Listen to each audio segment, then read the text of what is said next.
The story starts at the university, which adults often describe as the perfect place for fun and meeting a partner. This is why the protagonist worked diligently to gain admission and was thrilled when he finally enrolled. However, he finds himself in an engineering program, surrounded by nothing but machinery and male classmates, with no girls in sight. Feeling out of place, he grows lonely and isolated. One afternoon, he observes a couple displaying affection, possibly in anticipation of the upcoming May festival. The protagonist, confused, wonders where he went wrong. He had earlier asked his father for advice on how to attract a girlfriend, and his father had wisely told him to just be himself, as that's what girls truly appreciate. Despite this counsel, the protagonist remains doubtful. In his frustration, he decides to go home, disheartened by his current situation. Once at home, he attends a virtual theater class, one of his favorite hobbies.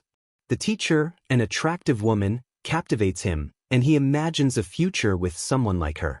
He even fantasizes about reading the Bible and going to church together, an idea so ridiculous that it makes him question his sanity for entertaining it. The following day, the university festival was in full swing, but for the protagonist, it didn't feel the same. With no plans, he considered heading to a bar that evening. Just then, a couple of charming girls approached and invited him to a play at the Millennium Auditorium.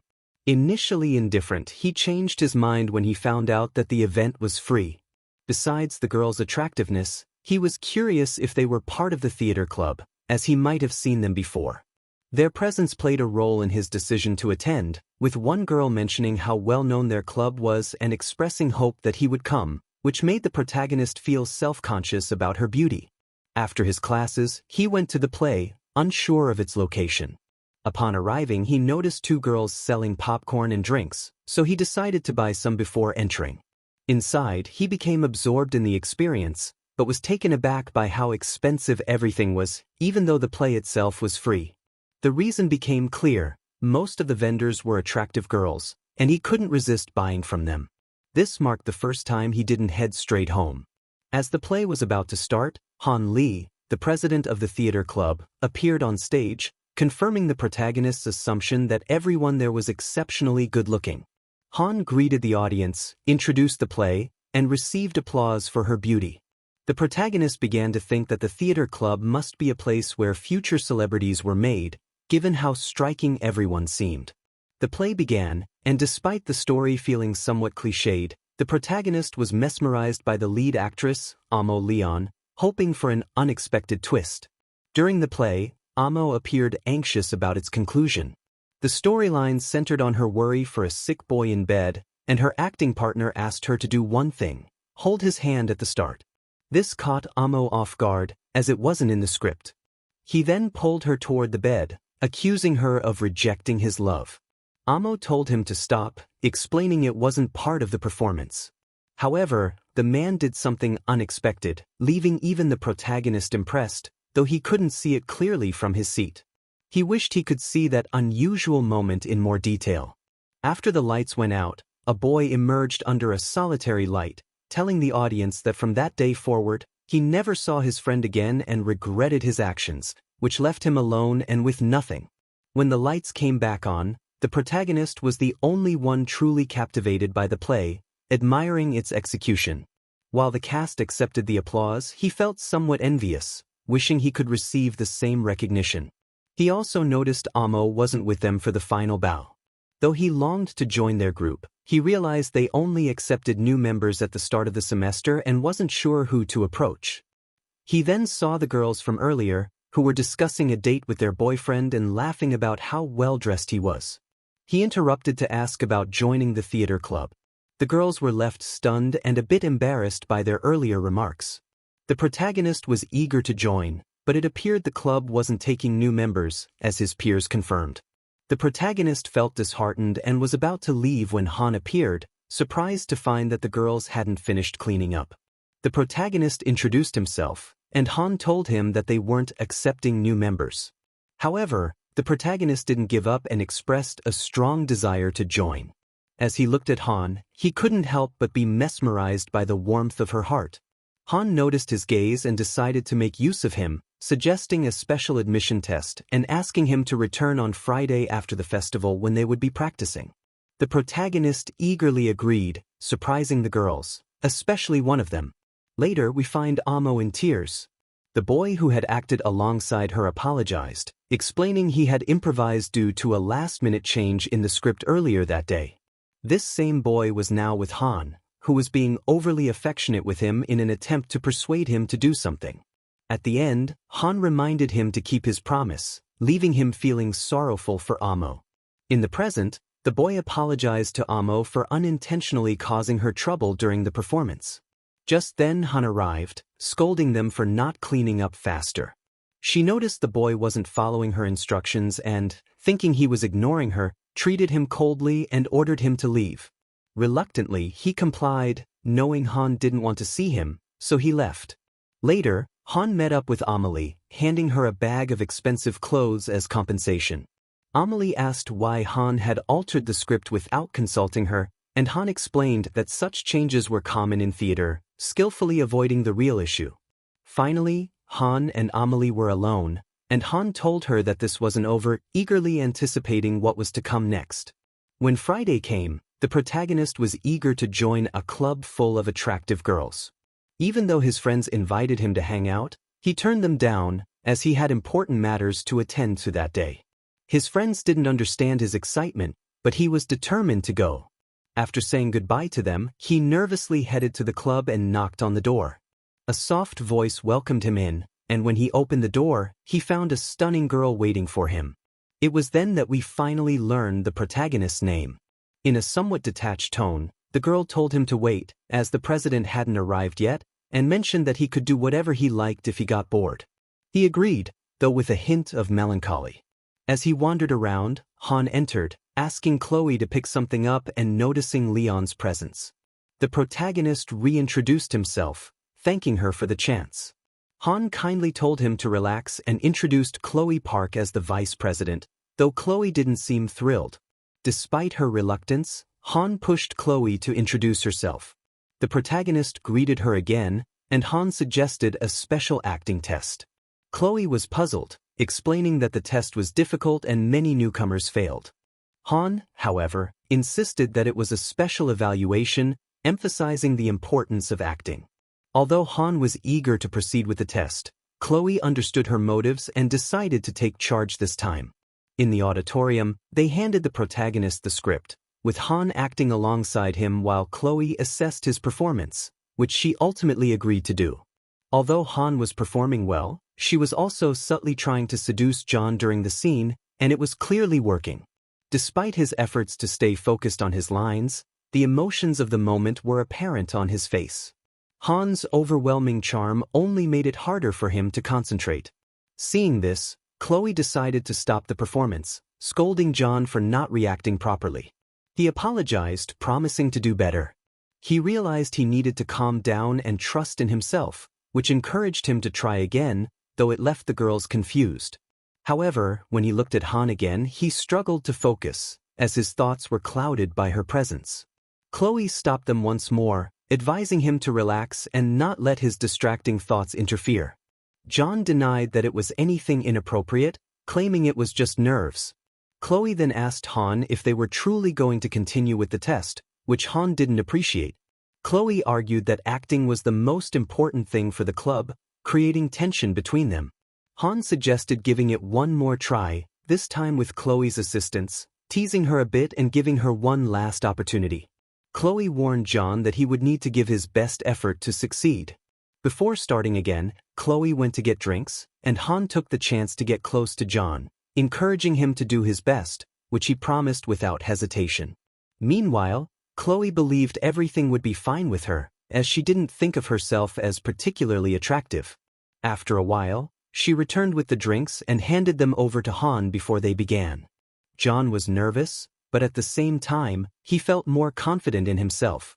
They just needed Han's signal to start, which she gave. Chloe began the scene, catching the protagonist off guard, but he kept up, giving it his all. To everyone's surprise, the protagonist followed Chloe's direction closely, leaving her stunned by how much he had improved. Han praised him for his excellent performance. In the end, Chloe reluctantly accepted John into the club, though she was clearly angry. The president, however, let it go for the time being and welcomed him aboard. Han was surprised they had made it this far, feeling a bit too lazy to introduce him to everyone. However, Emmy messaged offering to accompany him, which led Han to think she might be interested in John, though she dismissed the thought and told John that someone would come to get him later. The president introduced Emmy, who was excited to meet John. Since she was busy, Jana left Emmy in charge of showing John around, which made him feel a little uneasy. Despite this, Emmy, the cute redhead, started a conversation about how the president and vice president had interacted with him.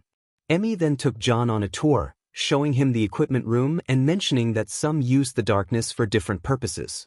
With a plan in mind, Emmy locked the door, making John curious. During their chat, she confessed that she had liked him since the first time they met, causing him to blush. Emmy then explained that she had shown him the space because she had something to propose. John could hardly believe what was happening, stammering in disbelief. Despite his doubts, Emmy kissed him, and they shared a tender moment. It was John's first time reading the Bible, which impressed Emmy with how well he did. In the end, John apologized for any mistakes, though Emmy thought he enjoyed it. She noticed his nervousness but allowed him to call her Nuna from then on, leaving him blushing. Before leaving, they had to clean up the mess they'd made. John would always remember this experience as his first sacred moment with the charming redhead. Emmy felt good about the encounter, considering it a pleasant moment. Later that night, John couldn't stop thinking about Emmy and the intensity of her gaze. He started to wonder if his father might be right after all. The idea of a potential honeymoon with Emmy excited him, thinking to himself that this was how men, 100% loyal, think. A week later, Emmy told John that they met every Friday, despite the heavy rain and bad weather. John thought the meeting would be for planning the next performance, but Emmy revealed it was just an opportunity to play games and have drinks. When he arrived at the club, John introduced himself to the other members, and the guys gave him a warm welcome, asking about his interests and happily accepting him into their group, which they referred to as their pact since he was single. Just some typical guy stuff. Hannah suggested they go for meat, despite Chloe's initial objections, arguing that they'd had meat the previous week. However, the excuse this time was to celebrate the new member's arrival, and Hannah took the chance to tease Chloe a little more. Hannah pressured Chloe to join them, and she hesitated, recalling the last time they left her alone while everyone watched. John noticed the close relationship between the two girls.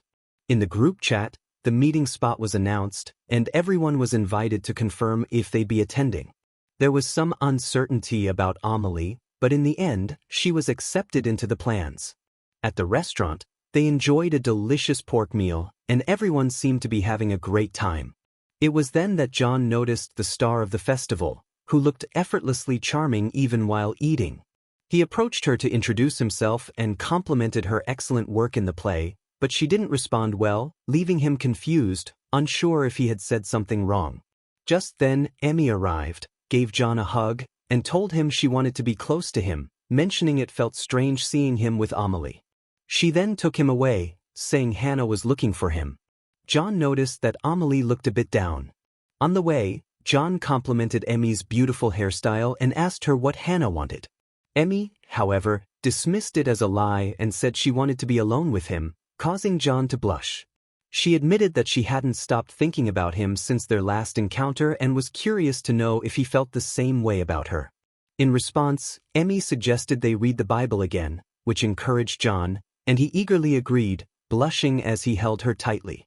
Emmy then proposed they go somewhere else, mentioning the accessible bathroom with good echo.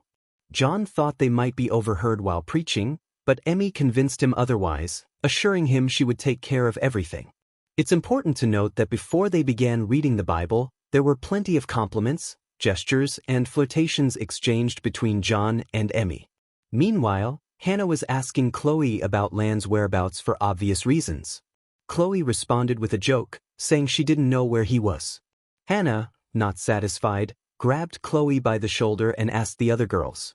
One of them mentioned that Emmy had taken him but didn't know where. This made Hannah connect the dots with their previous behavior, and she began to suspect that Emmy was interested in John. During the Bible reading, John and Emmy prayed so fervently that Emmy fainted for a moment, leaving John stunned. At first, John thought she was in pain, but they soon realized that the intensity of their prayers had created so much noise they may have been heard. Despite everything, John found himself more captivated by how charming Emmy was. She felt a little embarrassed about the location she had taken him to, and at that moment, she confessed her feelings to him, which left John impressed. He asked her out on a date, but she turned him down. The situation felt awkward to John, and he wondered if he had ruined things by confessing in such an odd place, which likely explained Emmy's rejection. However, Emmy asked him to take things slow, which he understood, and then gave him a soft kiss, leaving him even more confused. Emmy suggested he call her if he ever got bored, as they would start meeting more often, leaving John mesmerized once again. On his way out, John wasn't sure if it was appropriate to call her Nuna, unsure of how to navigate the situation. He also ran into Emily, who seemed surprised to see him. John explained they had met by chance, and Emily apologized for her earlier behavior, admitting she wasn't entirely okay.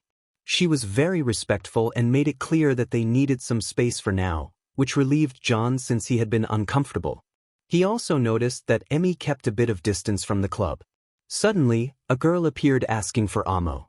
John was caught off guard by her sudden arrival, and he couldn't remember her name. To make it worse, she realized it, and when he tried guessing, the girl, named Amakim, angrily told him to remember her name. Emmy thought John might be interested in Emily, wondering if that was a bad idea.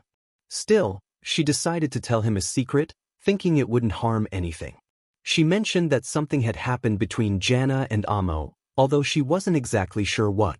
John didn't fully believe her, thinking she might be a little tipsy, which upset Emmy, and she decided to leave. John was taken aback when he learned that Chloe had a high opinion of him due to his good performance in the show, although it seemed like the vice president didn't particularly like him. He appreciated the praise, but when alone he wasn't sure if he should believe what Emmy had told him about Hannah and Emily. A few days later, while organizing things in the storage room, John heard Amelie's sweet voice coming from the auditorium. He decided to greet her, and as he stepped out, he saw her acting.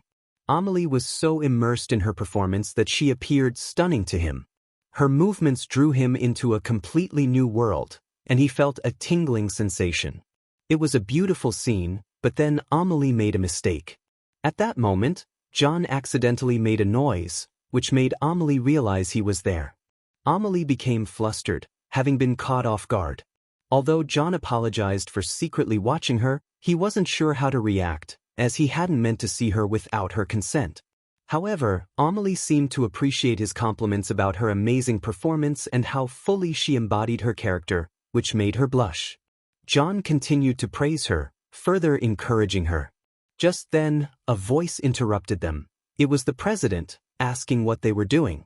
John responded casually, but Amelie seemed genuinely upset.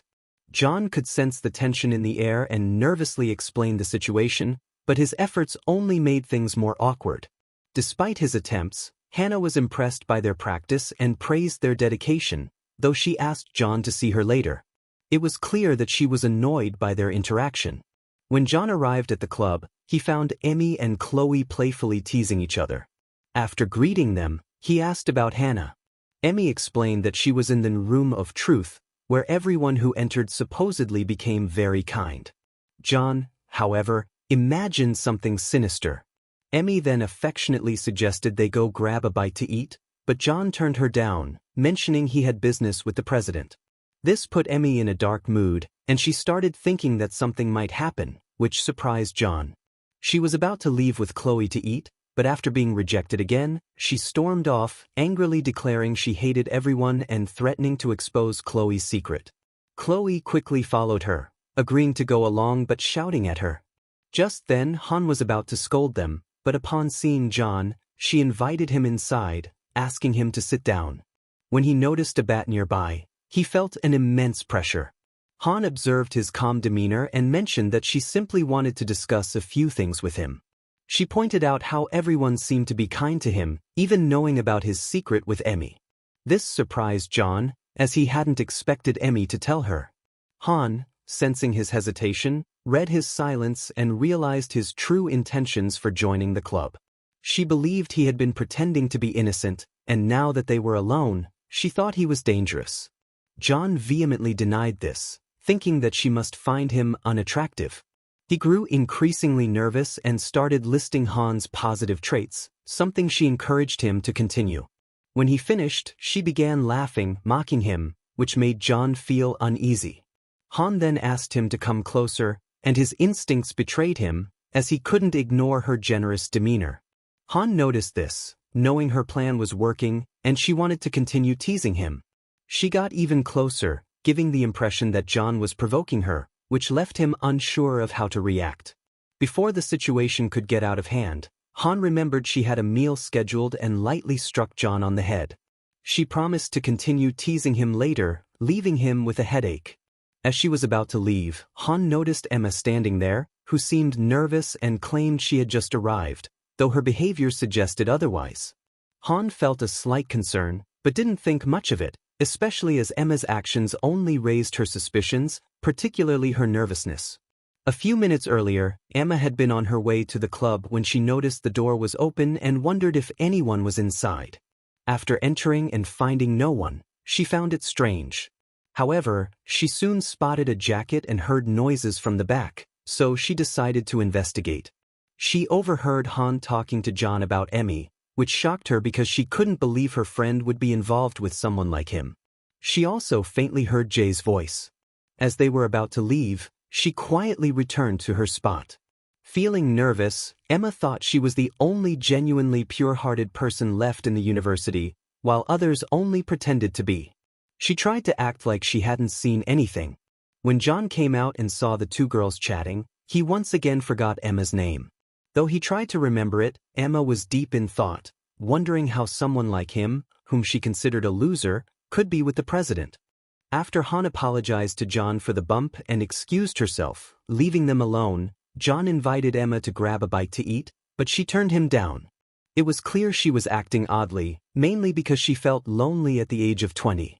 The following day, John texted Emmy, who was playfully teasing him. Although John was still concerned about her behavior from the day before, he wasn't sure whether to call her. Eventually, he decided to give her a call, thinking about inviting her on a date. When she answered, John quickly explained that the meeting had finished early, and had he known, he would have joined her for a meal. While Emmy seemed a bit distant, John suggested they go out since he was feeling bored.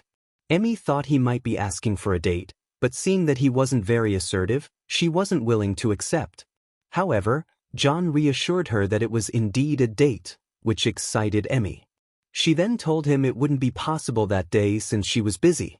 John proposed they go the next day instead, as he had no plans. Emmy, excited, agreed and promised to dress nicely for their date, which thrilled John. Their date was set. After hanging up, John felt truly happy and in love at the thought of spending time with his Nuna, while Emmy was charmed by his sweetness. The following day, John waited for Emmy, who surprised him by arriving from behind. For once, Emmy would take the lead on their date. They decided to eat first and chose a restaurant where they enjoyed a delicious meal. Afterward, Emmy joked that she was so full she was about to burst, though in reality, she was still a bit hungry. As they left the restaurant, she was slightly disappointed that she had forgotten her coupon at home but decided they could use it another time. Then, she tried to hold John's hand under the pretext of being cold, finally succeeding. John couldn't help but notice that Emmy looked even more beautiful than usual, and while he wasn't sure how he felt about holding hands, he found himself fascinated. As they walked, Emmy asked why he had invited her on a date. John simply told her he wanted to see her, but she didn't fully believe him. Her happiness seemed a bit off, especially considering he had been around the president, something John confirmed, mainly because she had hit him on the head. Still, he assured her that he had been with her, which made her suspicious. At that moment, John admitted he regretted not being with her earlier and that he missed her, apologizing if he had made her feel bad. Emmy was surprised but found it a bit amusing, accepting his apology. Since the weather was pleasant, they decided to make the most of it by visiting different places and having a great time. Eventually, they came across a multi-purpose room. Emmy explained its purpose, But John thought people used such rooms for impure activities, which she denied, though she did have some thoughts in that direction, making John blush. Despite that, Emmy seemed excited. Inside, the room was larger than they had anticipated. John asked what they should do first, and Emmy suggested singing, even though John wasn't very good at it. She encouraged him, but it was clear she was teasing him, especially since it was his first time singing. As they sang and enjoyed themselves, Emmy suddenly became very affectionate, which made John both nervous and eager to stay by her side. They continued singing, and Emmy asked about what had happened with Han. After a few more songs, they let the topic go. However, John couldn't stop complimenting Emmy, which she appreciated. With only 10 minutes left in the room, they decided to sing a little longer. Before they finished, Emmy had a serious question to ask John, something very important to her, and she wanted him to answer truthfully. When she mentioned it was about what happened with Han on Friday, John felt a bit uneasy, but Emmy didn't seem too concerned and expected him to answer. John knew there was no way around it, so he told his Nuna everything, which caught her by surprise. She smiled at the end, finding it unexpected that Han had hit him on the head, and jokingly commented on how hard it must have been. However, she understood that Han was just playing around, which made John feel more nervous. Emmy tried to reassure him, pretending she didn't know about Han, but warned that if Han kept bothering John, she'd give her a proper scolding.